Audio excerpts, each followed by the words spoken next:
পাকা বেল আর কাঁচা বেল ভর্তা দুইটা ভর্তারই স্বাদ ভিন্ন ভিন্ন হয়। আগের দিন আপনাদের সাথে আমি শেয়ার করেছি পাকা বেল ভর্তা, আর আজকে শেয়ার করব কাঁচা বেল ভর্তা করা। সো হ্যালো এভরিওয়ান, আসসালামু আলাইকুম। সবাই কেমন আছেন? আশা করছি সবাই ভালো আছেন। আমিও অনেক ভালো আছি, আলহামদুলিল্লাহ। আগের দিন আমি যখন আপনাদের সাথে শেয়ার করেছি পাকা বেল ভর্তার ভিডিওটা, আপনারা ওই ভিডিওটাতে 1K ভিউ ক্রস করেছেন, আলহামদুলিল্লাহ। আপনারা এত ভালোবাসা দিবেন সেটা আমি ভাবতেও পারিনি। তো আজকে যখন আমি কাঁচা বেলটা ভর্তা করছিলাম তখন ভাবছিলাম যে তাহলে এটাও আপনাদের সাথে শেয়ার করি।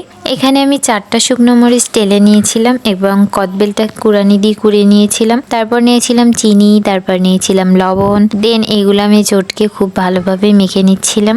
বাই দ্য ওয়ে, আমি আসার পর থেকেই শুনছি এখানে কদবেল কেউ চিনে না, এদিকে কদবেল পাওয়া যায় না, এটা শুনতে শুনতে এসেছি। যার কারণে আমি সুদূর বাগেরহাট থেকে এই কদবেলটা বয়ে এনেছি, মানে আমার বাবার বাড়ি থেকে কদবেলগুলো বয়ে এনেছি। তবে আজকে যখন আমি বাজারে গেলাম, বাজারে গিয়ে দেখছি কদবেল উঠেছে বাজারে। তো আমি দেখে অবাক হয়ে গেলাম। আমি এতদিন শুনেছি এদিকে কদবেল পাওয়া যায় না, যদিও বাজারে উঠেছে, তবে মানুষ খুব বেশি একটা চিনে না এটাকে। তো আমি এখানে খুব বেশি ভর্তা করে ফেলেছিলাম। আমরা বাসায় মাত্র 2 জন ছিলাম, আমি এবং আমার শাশুড়ি। যদিও প্রথমে আমি 4টা শুকনো মরিচ টেলে নিলেও আমার ঝালে কম পড়ে গিয়েছিল। পরে আমি অফ ক্যামেরায় আরো 2টা মরিচ নিয়ে নিয়েছি। আপনাদের মনে এখন প্রশ্ন জাগতে পারে, তখন থেকে মালাগুলো দেখছি, মালাগুলো দিয়ে কি হবে? হ্যাঁ, এদিকে কিন্তু এটাকে মালা বলে, আর বাগেরহাট খুলনার দিকে এটাকে বলে আচা।